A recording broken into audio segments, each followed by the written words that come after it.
네, 안녕하세요. 석성원 목사입니다. 지난밤에도 평안히 잘 주무셨죠? 이렇게 로마서 산책, 우리 썬데이 스쿨 시간에 여러분 다시 만나게 돼서 반갑습니다. 오늘 또 이 로마서 강해를 통해서 우리가 하나님의 그 구원의 신비, 또 아무도 끊을 수 없는 우리의 구원에 대한 아주 은혜로운 그런 내용들을 우리 함께 나누길 바랍니다. 오늘 이 3강의 교재를 어제 받으셨죠? 그 교재의 내용을 펼치시고 우리가 함께 차근차근 살펴보면서 내용을 좀 공부해 보도록 하겠습니다.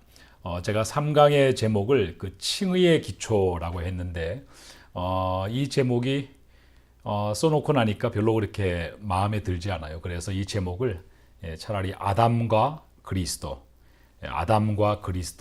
그런 제목으로 그렇게 바꿔서 쓰면 좋겠습니다. 자, 로마서 5장 12절 그 교안에 있는 성경 구절을 우리 다 같이 함께 읽겠습니다. 시작. 그러므로 한 사람으로 말미암아 죄가 세상에 들어오고 죄로 말미암아 사망이 들어왔나니 이와 같이 모든 사람이 죄를 지었으므로 사망이 모든 사람에게 이르렀느니라. 우리가 지금까지 그 로마서를 살펴보았던 그런 내용들을 우리가 간략하게 요약을 해보면 이 사도 바울은 로마서 1장부터 3장 20절까지 무엇을 말하고 있냐면 어떻게 모든 세상이 하나님의 진노 아래에 놓이게 되었는가, 어떻게 세상이 하나님의 심판을 받을 수밖에 없는 그러한 존재들이 되었는가, 왜 세상의 상태가 그렇게 될 수밖에 없었는가에 대해서 사도 바울이 설명을 해주고 있습니다. 이렇게 설명을 하는 것은 인간에게는 구속이 필요하다는 것이죠. 인간은 구원을 필요로 하는 그러한 상태에 놓여져 있다는 것을 바울이 역설을 하면서 그런 다음에 예수 그리스도로 말미암는 그러한 구원의 그러한 방법, 예수 그리스도를 통해서 이루어지는 그러한 구원의 역사에 대해서 이제 설명을 하기 시작하는 것입니다. 그래서 결국 모든 사람들이 죄를 지었고 그리고 죄 아래에 있기 때문에 영원히 하나님의 심판을 피할 수가 없다는 것이죠.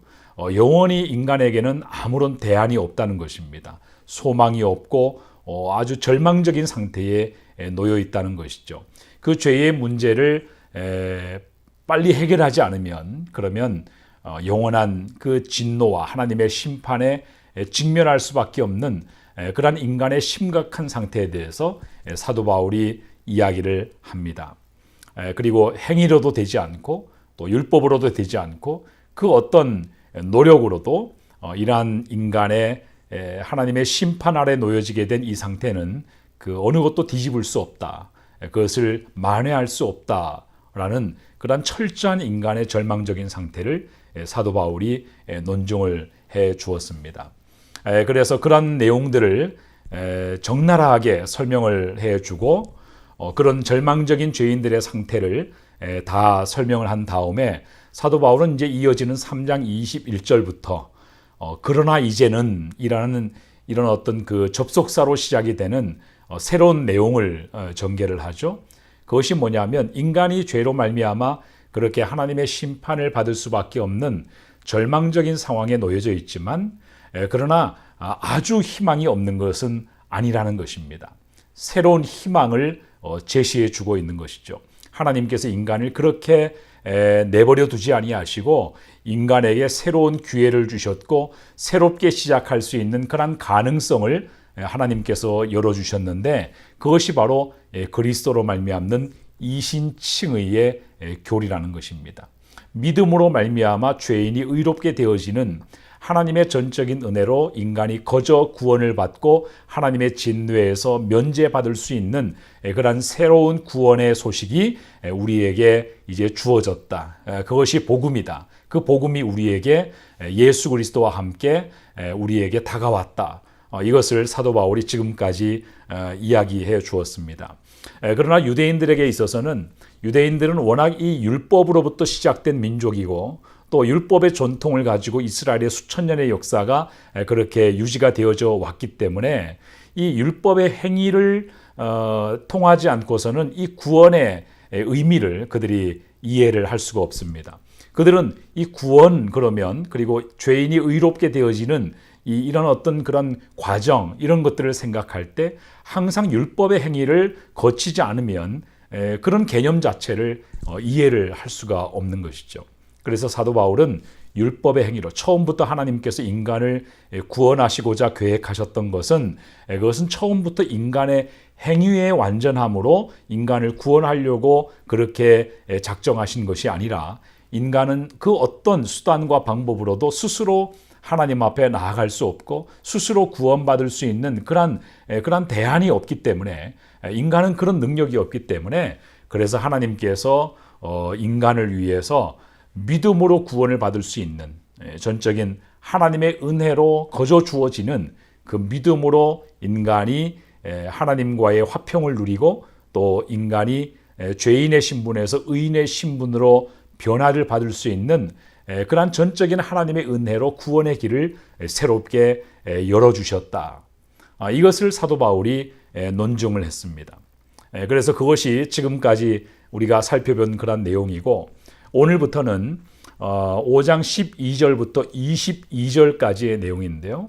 여기에서 우리가 보는 아주 중요한 개념이 뭐냐면 거기에 아담이 등장하고 그리스도가 등장합니다. 그래서 이 아담을 첫째 아담이라고 하고 그리고 예수님을 마지막 아담이다 이렇게 성경이 취하죠. 그래서 이 옛 아담, 첫 번째 아담과 마지막 아담을 통해서 지금까지 사도 바울이 로마서 1장에서 5장 20절까지 바울이 지금까지 이야기한 모든 내용들을 다시 아담과 그리스도와의 그 관계를 통해서 다시 재조명을 하고 있는 그런 부분입니다. 자, 그래서 이 어떻게 세상이 하나님의 진노 아래 놓이게 되어 있는가 하는 것을 아담과의 관계를 통해서 설명을 하고 있고 그리고 어떻게 인간이 새롭게 하나님께 나아갈 수 있는 구속받을 수 있는 또 죄인이 의롭게 되어질 수 있는 그러한 길이 어떻게 가능하게 되었는가 그것을 그리스도와의 관계를 통해서 설명을 해주고 있는 것입니다. 자, 그래서 오늘 이 교환의 그 내용을 보시면 자, 한번 읽어보겠습니다.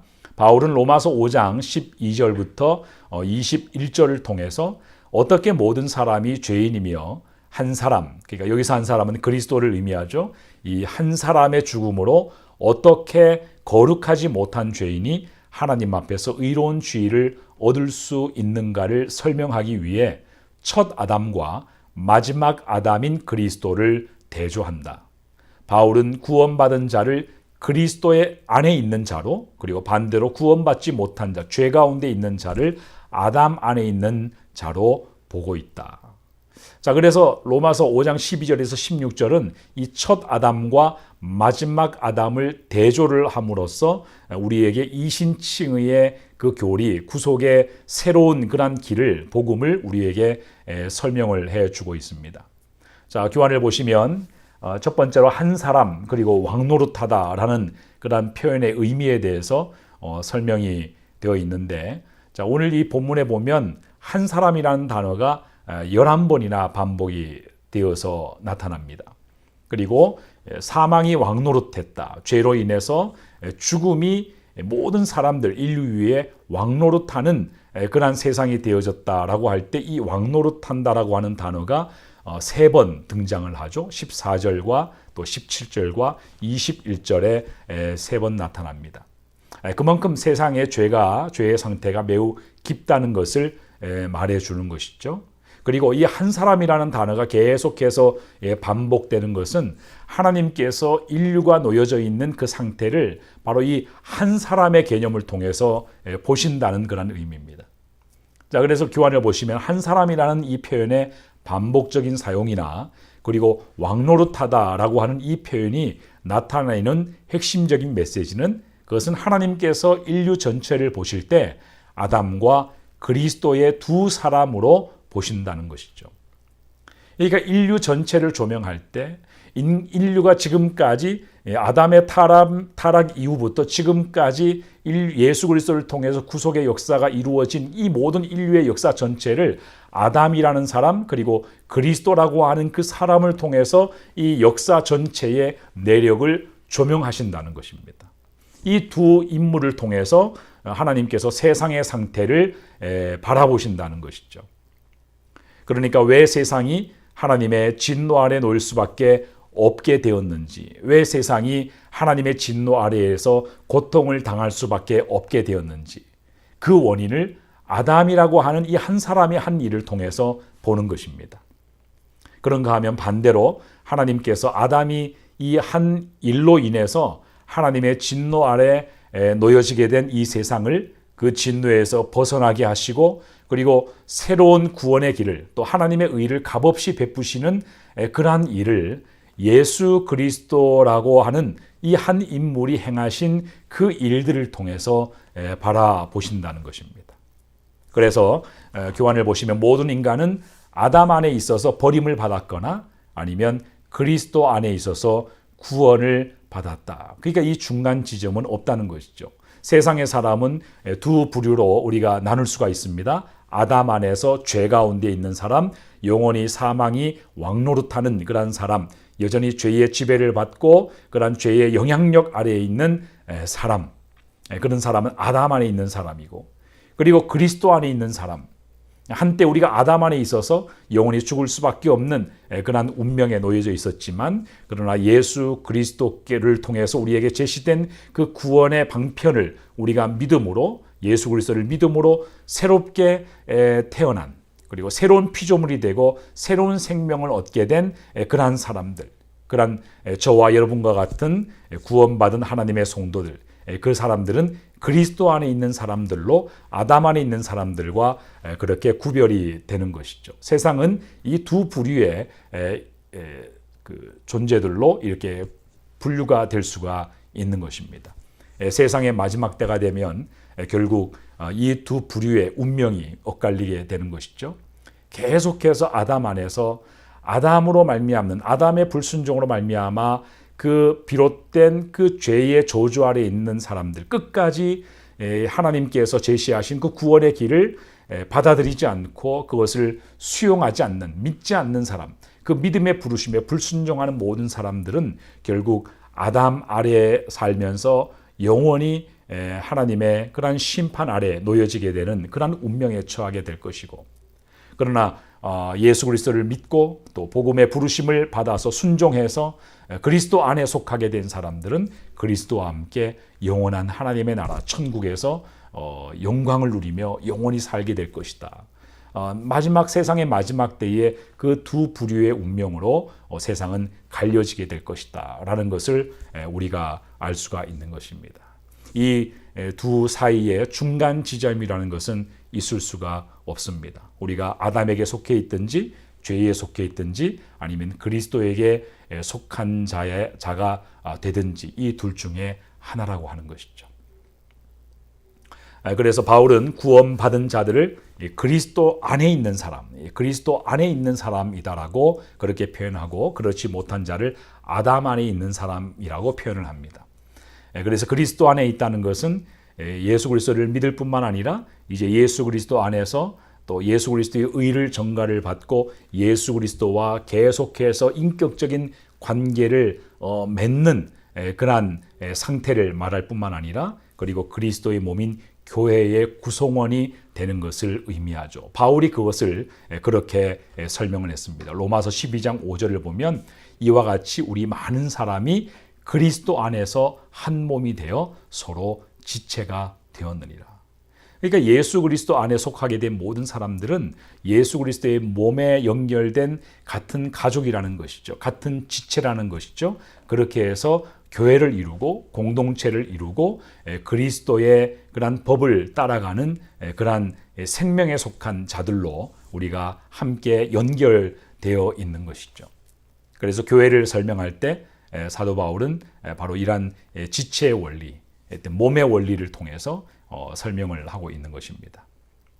자, 그리고 보시면, 그래서 우리가 성경을 보게 되면 뭐 이게 로마서뿐만 아니라 고린도 전서라든지 또 창세기라든지 또 이런 모든 성경의 전체의 내용을 보면 이 첫 번째 아담과 마지막 아담으로서의 예수 그리스도를 서로 비교를 함으로써 하나님이 그리스도를 통해서 아담이 초래한 그러한 죄의 결과를 어떻게 바로잡아 놓으셨는가, 그것을 알려주고 있습니다. 자, 그래서 교환을 보시면 바울은 아담을 그리스도의 모형으로, 표상으로 언급하는데, 아담은 첫 아담이고 그리스도는 마지막 아담이다. 그래서 여러분, 제가 나눠드린 그 교환을 보면 두 아담을 서로 대조해 놓은 그 표를 우리가 볼 수가 있죠.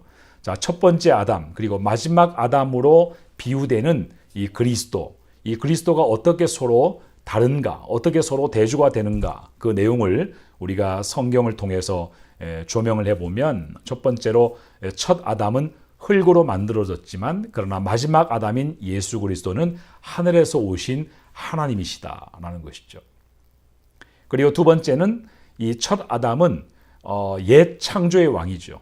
그러니까 인류의 시초이죠. 그래서 이 옛 창조의 왕으로서의 그런 어떤 그 아담.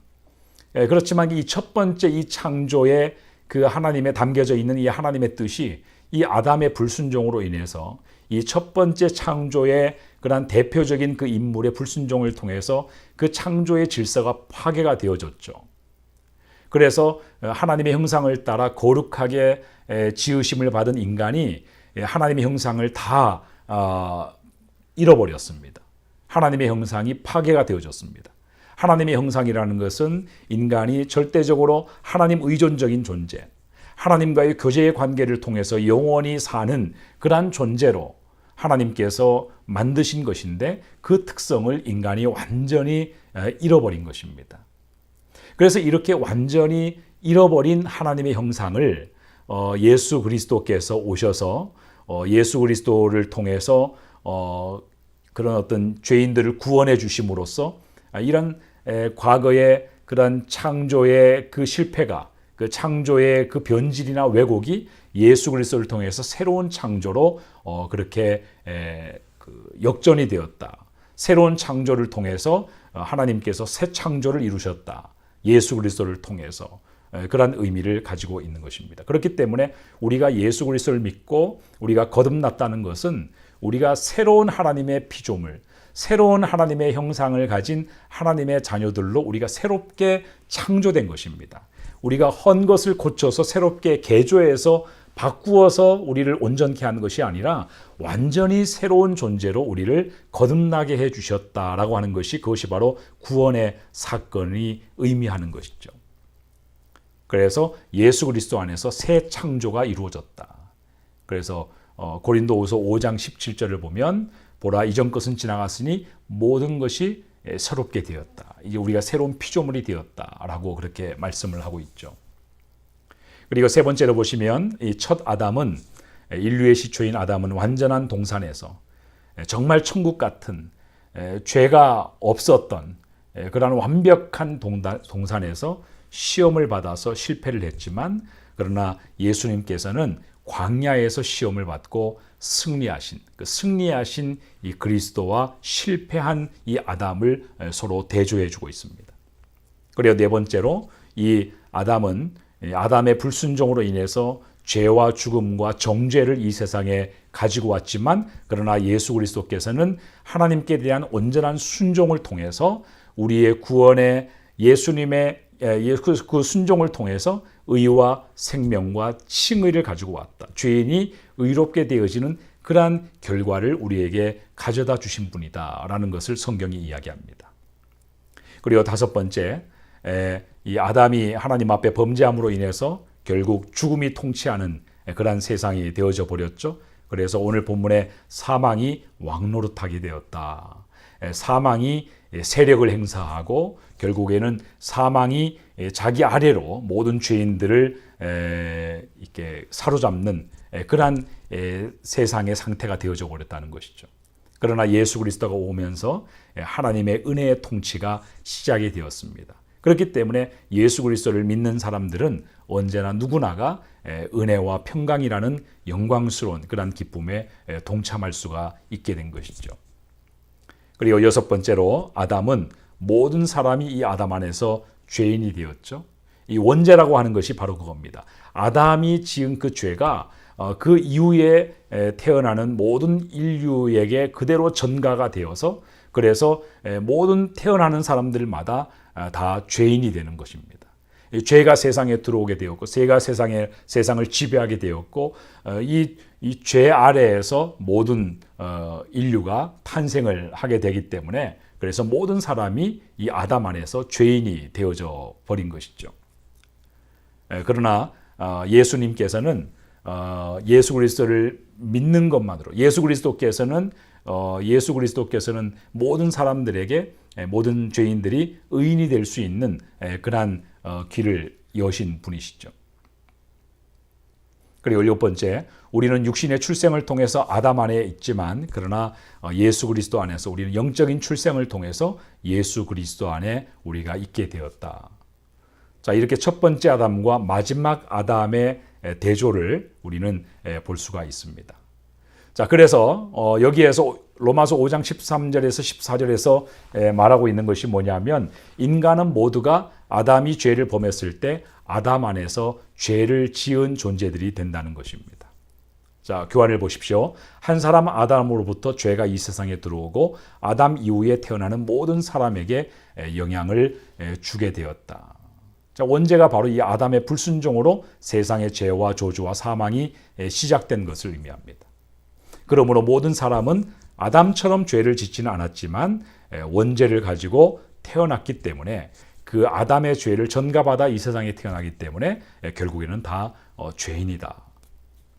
그리고 세 번째, 인간은 아담 안에서 태어났기 때문에 그의 죄와 저주를 물려받았고 결국에는 사망에 이르게 되었다는 것이죠. 그래서 아담의 죄는 모든 인간의 죽음의 원인이고, 이 세상이 하나님의 진노 아래 놓여질 수밖에 없는 그러한 원인을 제공한 것이 되는 것이라는 것입니다. 그래서 13절 14절을 보면 거기 한번 읽어보겠습니다.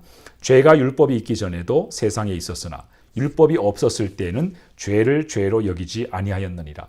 그러나 아담으로부터 모세까지 아담의 범죄와 같은 죄를 짓지 아니하는 자까지도 사망이 왕노릇하였나니 아담은 오실 자의 모형이라. 자, 여기서 중요한 것은 죄가 율법이 있기 전에도 죄가 있었다는 것입니다. 자, 인간은 율법을 받고 나서야, 이스라엘 백성들이 율법을 받고 나서야 죄를 인식하기 시작했죠. 율법이 있기 전에는 자기가 죄를 짓고도 그것이 죄가 되는 줄도 전혀 알지 못하는, 그러니까 죄가 성립이 안 되는 그런 시대였습니다. 그러니까 아담의 타락부터 모세의 율법이 이스라엘 백성들에게 주어지기 이 전까지 바로 이 시대에도 여전히 죄는 있었다는 것이죠. 아담으로 말미암아 여전히 죄가 세상에 있었고, 그래서 죽음이, 사망이 왕노릇하는 그러한 상태에 놓여져 있었다는 것입니다. 그러나 이 율법이 주어진 것은 바로 인간이 죄로 알지 못하면 계속해서 그 죄로 말미암아 하나님의 진노를 쌓고, 그 죄로 말미암는 하나님의 진노 아래 놓여 있는 백성은 절대로 제대로 살 수가 없기 때문에, 그래서 하나님께서는 이스라엘 백성들을 택하시고 그 이스라엘 백성들이 죄를 죄로 인식할 수 있게 하기 위해서 율법을 주신 것입니다. 자, 이것이 바로 율법에 대한 유대인들의 아주 중대한 오해죠. 하나님은 율법을 이스라엘 백성들을 구원하시기 위해서 주신 것이 아닙니다. 율법은 죄를 깨닫게 하시기 위해서 주신 것이죠. 그래서 궁극적으로는 인간이 이 율법을 통해서 결국에는 이 율법을 완벽하게 인간이 성취하거나 또 이것을 완벽하게 이룰 수 없기 때문에, 순종할 수 없기 때문에, 그래서 반드시 예수 그리스도가 와야만 된다라고 하는 그러한 예수 그리스도의 그러한 절대성, 예수 그리스도가 반드시 와야 된다는 그러한 확실함을 하나님께서 율법을 통해서 인간에게 깨닫게 해주시기 위해서 주신 것이죠. 그런데 유대인들은 이 율법을 오해했습니다. 그래서 율법의 행위를 통해서 구원에 이를 수 있다라고 믿고, 그래서 수천 년 동안 이 율법을 중심으로 한 그런 행위의 신앙에 그렇게 집착을 해왔던 것이죠. 그래서 결국에는 모든 인간은 아담 때부터 죄가 있었고, 그때부터 세상이 하나님의 진노 아래 있었다는 것입니다. 자, 그래서 우리가 성경에서 그 인간이 그 지은 죄, 또 세상에 들어온 그 죄, 우리가 그 용어를 좀 구분할 필요가 있는데요. 우리가 로마서에서 사도 바울이 사용하고 있는 이 죄라는 단어와 또 이 범죄라고 하는 단어의 차이를 우리가 구분해야만 됩니다. 거기 한번 읽어보죠. 아담으로부터 모세에 이르기까지 죄는 계속해서 존재하고 있었다.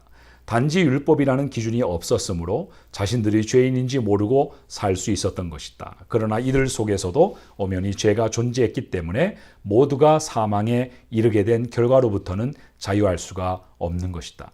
자, 죄와 범죄는 그 의미가 다르다. 죄는 실족한 상태를 의미하는 것이고 범죄는 고의적인 반역을 의미하는 것이다. 그래서 바울이 이 로마서에서 죄라고 하는 용어를 쓸 때는 그것은 인간의 상태를 말하는 것입니다. 이 죄의 영향력을 말하는 것입니다. 이 인간을 지배하고 있는 이 죄의 세력, 이 죄의 권세, 죄의 힘을 이야기하는 것이죠. 그래서 우리가 죄 아래 놓여 있다, 우리가 죄 가운데 있다, 이런 어떤 의미로 사용을 하고 있는 것이고, 그리고 인간의 어떤 고의적인 범죄, 어떤 윤리적인 도덕적인 범죄, 하나님의 말씀에 불순종하고 하나님의 뜻을 거역하는, 또 살인하고 도적질하고 거짓말하는 이러한 모든 범죄는 그것은 범죄라고 하는 단어로 그렇게 구분해서 사용합니다.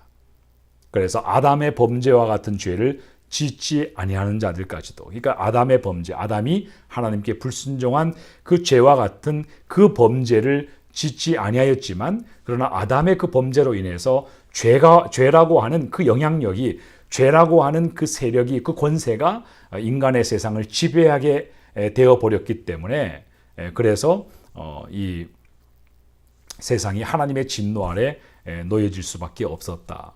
이렇게 죄와 범죄의 차이를 이렇게 구분해서 설명하고 있는 것을 볼 수가 있습니다. 자, 이렇게 바울은 인간은 모두가 아담이 범죄했을 때 아담 안에서 죄를 지은 존재다. 모든 인류의 모든 사람들이 다 죄인으로 이 세상에 왔고, 그리고 죄인으로 이 세상에 사는 것이다. 그래서 하나님의 어떤 그런 구원의 은혜가 아니면 절대로 스스로 구원에 이를 수 없고, 그리고 의인이 될 수 없는 그러한 하나님의 진노 아래 있는 그러한 세상의 상태를 설명해 주고 있는 것입니다. 자, 그렇지만 두 번째로, 그러나 하나님의 은혜는 마지막 아담을 우리에게 보내주셨다는 것을 말하고 있죠. 자, 예수 그리스도는 그의 십자가 죽음을 통해서 아담이 죄 가운데서 행한 모든 것을 해결해 주셨다는 것입니다. 그러니까 예수 그리스도의 죽음과 부활하심은 구원받은 모든 사람들에게 새로운 생명을 부여하는 거예요. 자, 예수께서 죽으셨다는 것은, 예수 그리스도께서 죽으셨다는 것은 인류의 모든 죄를 다 짊어지고 인류를 대신하여 십자가 위에서 죄와 더불어 죽으신 것을 의미하는 것입니다. 그러니까 예수 그리스도의 십자가에 못 박혀 죽으심은 그것은 죄와 더불어 죄의 죽음을 의미하는 것이죠. 그런가 하면 예수 그리스도의 부활은 그것은 하나님에 대하여, 죄에 대하여서는 죽었지만 그러나 하나님에 대하여 새로운 생명을 가지고 다시 살아난 그러한 사건을 의미하는 것입니다. 그래서 예수 그리스도의 부활은 우리가 하나님에 대하여 산 자들이 되었다라고 하는 것을 의미하는 것이죠. 새로운 피조물이 되었다. 죄가 지배하는 원리가 아니라 이제는 하나님의 진리가, 또 하나님의 생명이 지배하는 그러한 새로운 삶의 원리를 좇아서 하나님을 위하여 사는 자들이 되는 그 길이 예수 그리스도의 부활을 통해서 제시가 되었다는 것이죠. 자, 그래서 교환을 보시면 이런 의미에서 볼 때 아담과 예수 그리스도 사이에는 유사점이 있다. 한 사람 아담 때문에 죄가 세상에 들어왔고, 예수 그리스도 한 분이 오셔서 모든 인류의 죄를 짊어지시고 죽으셨다. 세상의 모든 사람에게 영향을 끼친 것이 모두 한 사람 때문이라는 점에서 유사하다.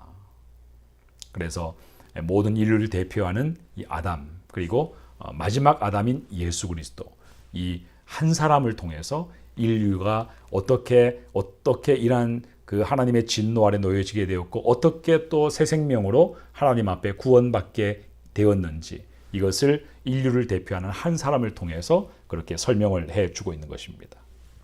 자, 여기까지가 5장 14절까지의 내용이고, 그 다음에 이어지는 5장 15절부터 16절까지의 내용을 보시면, 이제 이 한 사람, 마지막 아담인 예수 그리스도께서 첫 번째 아담인 이 아담의 불순종으로 인해서 세상이 하나님의 진노 아래 놓여지게 된 이 상태를 완전히 전복시키신 후에 이제 예수 그리스도를 믿고 예수 그리스도 안에서 구속을 받은 이러한 예수 그리스도의 구속으로 말미암아 믿는 자들에게 어떠한 새로운 차원의 삶이 주어졌는가, 그것을 설명해 주고 있습니다. 자, 교환을 한번 읽어보겠습니다. 시작. 아담이 범죄의 원조였다면 예수 그리스도는 은혜의 원조이다. 아담의 범죄가 많은 사람들을 심판과 사망에 이르게 하였지만 예수 그리스도께서 십자가에 죽으심으로써 인간에게 의롭다함을 줄 수 있게 되었다. 우리는 우리의 죄로 인해 영원히 죽을 수밖에 없었지만 이제는 예수 그리스도를 믿음으로 말미암아 하나님의 의를 얻고 새로운 차원의 삶을 살게 되었다. 그래서 이 구원과 죄 사이에 구체적인 어떤 대조를 통해서 우리에게 주어진 이 은혜가 어떤 것인가를 바울이 설명을 하죠. 거기에 보면 구원과 죄 사이에 여러 가지 용어에 대조되는 그러한 관계들이 나타납니다. 자, 15절, 16절을 보시면 범죄와 은혜라고 하는 용어가 서로 대조를 이룹니다. 자, 거기를 한번 읽어보실까요? 다시 한번. 그러나 이 은사는 그 범죄와 같지 아니하니 곧 한 사람의 범죄를 인하여 많은 사람이 죽었은즉 더욱 하나님의 은혜와 또한 한 사람 예수 그리스도의 은혜로 말미암은 선물은 많은 사람에게 넘쳤느니라. 또 이 선물은 범죄한 한 사람으로 말미암은 것과 같지 아니하니 심판은 한 사람으로 말미암아 정죄에 이르렀으나 은사는 많은 범죄를 말미암아 의롭다 하심의 이름이니라. 그러니까 아담의 범죄는 정죄와 죽음을 가져왔습니다. 그러나 반면에 하나님께서 거저 주시는 은혜와 선물은 의와 생명을 가지고 왔다는 것이죠. 그래서 아담 안에서 범죄 아래에, 죄 아래에 놓여 있는 상태, 그리고 예수 그리스도 안에서 은혜 아래에 우리가 새롭게 놓여지게 된 그 상태의 대조를 통해서 우리가 얻은 그 구원이 얼마나 놀라운 것이고 얼마나 그것이 감사한 것인가를 우리에게 보여주고 있습니다. 그 다음에 또 사도 바울이 대조하고 있는 단어는 17절인데요. 자, 거기를 보시면 죽음과 생명이라는 단어를 대조하고 있습니다. 자, 17절을 한번 읽어보시면 한 사람의 범죄로 인하여 사망이 그 한 사람을 통하여 왕노릇하였은즉 더욱 은혜와 의의 선물을 넘치게 받은 자들은 한 분 예수 그리스도를 통하여 생명 안에서 왕노릇하리로다. 그러니까 범죄로 인해서 사망이 왕노릇했지만 그러나 이제 예수 그리스도를 통해서 예수 그리스도 안에 있는 그 생명이 우리에게 주어지므로 이제 생명이 우리를 통치하고 생명의 원리에서 우리가 지배를 받고 생명의 원리 아래에서 우리가 사는 그러한 자들이 되었다는 것입니다. 하나님의 영광을 위해서, 하나님의 뜻을 위해서 그렇게 살아가는 인생들이 되었다는 것이죠. 그래서 여러분 예수 그리스도를 믿고 구원받은 사람들은 예수 그리스도를 믿기 전과 믿은 후의 모습이 현격하게 다를 수밖에 없는 것입니다. 우리가 예수를 믿기 전에는 이런 어떤 범죄의 원리를 따라, 이 죽음의 원리를 따라, 죄의 원리를 따라서 우리가 살았던 자들이라면 이제 예수 그리스도를 믿고 예수 그리스도를 믿음으로 말미암아 예수 그리스도의 의를 전가를 받고 의롭게 된 자들은 그 안에 새로운 창조가 일어났고 그리고 새로운 생명의 원리가 심겨졌기 때문에 그래서 우리는 더 이상 예수 믿기 이전에 따르던 그런 죄의 원리를 쫓아 사는 사람들이 아니라 예수 그리스도 안에서 우리에게 주어진 생명의 원리를 따라서 살아가는 그런 자들로 우리의 상태가 바뀌어졌다는 것입니다. 그러므로 여러분 우리가 죄 가운데 속하지 않고 옛사람의 삶의 방식을 따라 살지 않고 하나님께서 주신 그런 성령 안에서 하나님의 진리를 따라 거룩하게 살아가는 그런 어떤 삶의 모습이 바로 구원받은 성도의 가장 대표적인 표지라고 할 수가 있는 것입니다. 그래서 이러한 대조적인 그러한 어떤 변화를 우리가 경험했기 때문에 우리는 더 이상 과거의 상태로 돌아가지 않아야 된다는 것이죠. 아담의 죄로 인하여 죽음이 왕노릇했으나 이제는 우리가 그리스도를 통하여 생명 안에서 다스리며 풍성한 삶을 누리게 되었다. 하나님 안에 있는 모든 충만한 것들, 하나님 안에 있는 모든 좋은 것들을 우리가 이제는 비로소 맛볼 수 있게 되었고 우리가 그것을 누릴 수 있게 되었다는 것입니다. 죄가 사망의 왕노릇할 때는, 우리가 죄 아래에 있을 때에는 우리가 하나님의 영광에 이르지 못했죠. 하나님께서 인간을 창조하실 때 자기에게 있는 모든 좋은 것을 인간에게 다 주시기 위해서 인간을 창조하셨습니다. 그런데 인간이 죄로 말미암아 타락했기 때문에, 그래서 하나님이 주시고 싶어도 그것을 받을 능력이 우리에게 없어서, 또 우리가 그 하나님의 모든 좋은 것에 다가갈 수 있는 그런 능력이 전혀 없게 되었기 때문에, 그래서 우리가 그것을 누리지 못했던 것이죠. 생명이 하나님 안에 있지만, 또 구원이 하나님 안에 있었지만, 그러나 인간이 자기 죄로 말미암아 하나님 앞에 나아갈 수 없기 때문에 우리가 그 하나님의 것을 누릴 수가 없었던 것입니다. 여러분, 그것이 얼마나 불행입니까? 그러나 예수 그리스도를 통해서 우리가 예수 그리스도의 죽으심과 부활하심에 연합해서 이제 새롭게 우리가 거듭나게 되었고, 그래서 하나님과의 교제가 가능하게 되었고, 또 하나님과 화목하게 되었기 때문에 이제는 하나님께서 인간에게 의도하신 대로 하나님 안에 있는 모든 풍성한 것을, 생명을 우리가 하나님 안에서 마음껏 누리고 그것을 맛볼 수 있는 그러한 자격과 그러한 조건을 가진 그러한 존재가 되었다는 것입니다. 자, 그리고 18절을 보시면 정죄와 칭의라고 하는 단어를 대조해서 설명합니다. 자, 18절을 한번 읽어보겠습니다. 시작. 그런즉 한 범죄로 많은 사람이 정죄에 이른 것 같이 한 의로운 행위로 말미암아 많은 사람이 의롭다 하심을 받아 생명에 이르렀느니라. 이 아담의 죄는 인류를 저주 가운데로 밀어넣었습니다. 그러나 그리스도의 죽음은 하나님과 바른 지위를 가지도록 해 주었죠. 아담은 이 자신의 범죄로 인해서 하나님께로부터 피할 수밖에 없는, 또 하나님 앞에 가까이 나아갈 수 없는, 감히 하나님 앞에 고개를 들 수 없는 그러한, 하나님 앞에서 숨을 수밖에 없는 그러한 상태였지만, 우리는 그리스도 안에서 하나님을 자유로이 대면할 수 있게 된 것이죠. 이것이 엄청난 특권이고 예수 그리스도 안에서 이루어진 그러한 놀라운 선물이라는 것입니다. 자, 그리고 19절을 보시면 불순종과 순종이라는 단어로 대비해서 설명합니다. 자, 19절을 보시면 한 사람이 순종하지 아니함으로 많은 사람이 죄인 된 것 같이 한 사람이 순종하심으로 많은 사람이 의인이 되리라.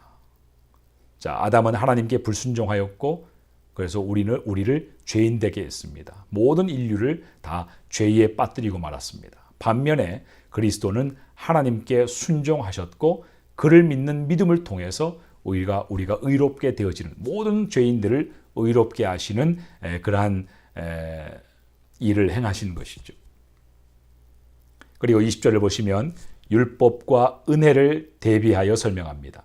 자, 20절을 읽어보시면 율법이 들어온 것은 범죄를 더하게 하려 함이라. 그러나 죄가 더한 곳에 은혜가 더욱 넘쳤나니. 자, 아까도 말씀드렸지만 또 이전에도 우리가 율법과 이 은혜의 관계를 설명하면서 말씀을 드렸지만, 하나님은 인류를 구원하시기 위해서 율법을 주신 것이 아니죠. 이것은 인간의 죄를 나타내기 위한 것입니다. 그러나 하나님의 차고 넘치는 이 은혜는 그리스도의 죽음을 통해서 율법의 요구에 응하신 것이죠. 그래서 율법이 제공할 수 없는 것, 즉 죄로부터의 구원을 공급해 주신 것입니다. 그래서 20절은 지금까지 살펴본 내용의 요약이라고 할 수가 있다는 것입니다. 새로운 창조, 그리스도 안에 있는 이 존재들, 이 새로운 창조에서는 더 이상 죄가 다스리지 못하며 생명이 다스린다. 하나님은 우리를 하나님께 대하여 왕같은 제사장들이요 거룩한 나라요 그의 백성으로 삼아 주셨다는 것입니다. 그래서 이전 것은 지나갔으니 보라 새 것이 되었도다. 하나님 안에서, 그리스도 안에서 구원받은 모든 사람들을 바라보시는 하나님의 관점, 바로 이것입니다. 보라 새 것이 되었도다. 이전 것은 지나갔으니 새로운 것이 되었도다. 이전 것은 다 지나갔어요. 잊혀졌습니다. 하나님은 우리의 과거를 기억하지 않으십니다. 예수 그리스도를 믿기 이전의 상태를 하나님은 다 지워버리셨어요. 오로지 하나님께서 보시는 저와 여러분의 삶은 이제 예수 그리스도 안에서 생명을 가지고 살아가는 그러한 존재로 보십니다. 예수 그리스도 안에서 하나님과 화목하게 된 그러한 의인으로 하나님의 자녀로 저와 여러분을 보시는 것이죠. 그래서 하나님은 이제 모든 좋은 것을 여러분에게 나누고 그리고 베풀어 주기를 원하시는 것입니다. 그리고 하나님은 여러분과 저를 끝까지 책임져 주시고 다시는 우리를 빼앗기지 않기 위해서 하나님의 능력으로 또 하나님의 그러한 전적인 은혜로 저와 여러분을 보호하시면서 하나님 나라, 영원한 천국에서 영원히 하나님과 교제하게 될 그 나라에 우리가 들어갈 때까지 하나님께서는 우리의 믿음을 또 우리의 구원을 보존하시고 지켜주시는 것입니다. 사도 바울은 이렇게 우리에게 이루어진 그 칭의의 은혜가 그것이 예수 그리스도 안에서 어떻게 이루어졌는가 하는 것을 바로 이 아담과의 관계를 통해서 우리에게 다시 한번 재설명을 해주고 있는 것이죠. 우리가 아담 안에 여전히 남아 있었더라면, 우리가 아담의 죄로 말미암아 비롯된 그 하나님의 진노 아래 우리가 놓여져 있었더라면 우리가 얼마나 큰일 날 뻔한 그런 인생입니까? 사도 바울이 로마서 1장에서 고백했던 것처럼 내가 복음을 부끄러워하지 아니하노니. 자, 이 부끄럽지 않다고 말하는 전제가 뭐라고 말씀드렸죠? 바로 하나님의 진노를 염두에 두기 때문이에요.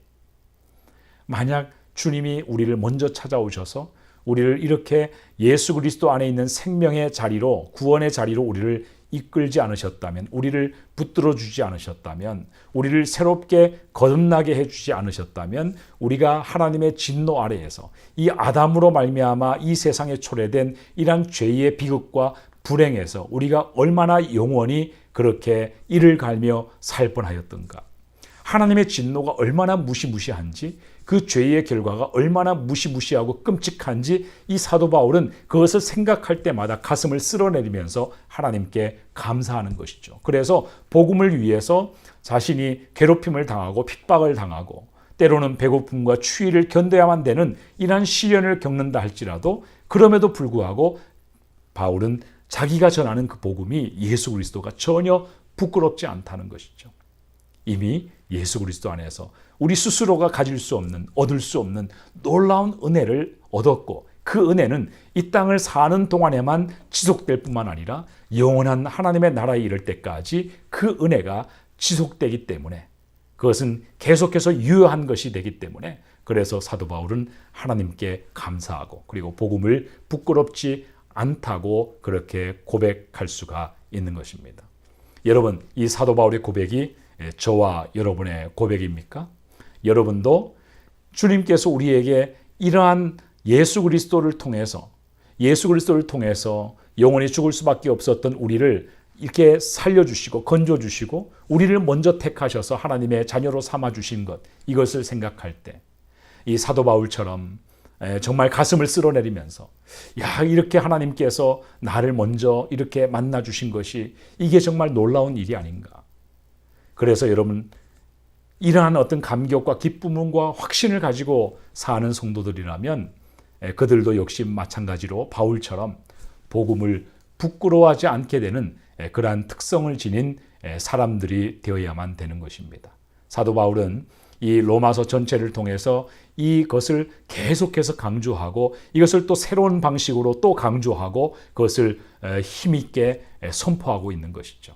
여러분, 우리도 우리가 얻은 이 구원, 그리고 또 하나님께서 우리에게 주신 이 복음, 이것을 우리는 정말로 사람들에게, 또 믿지 않는 사람들에게 전하고 싶어서 견딜 수 없어 하는 그러한 뜨거움과 열정을 가진 사람들이 되어야만 되는 것입니다.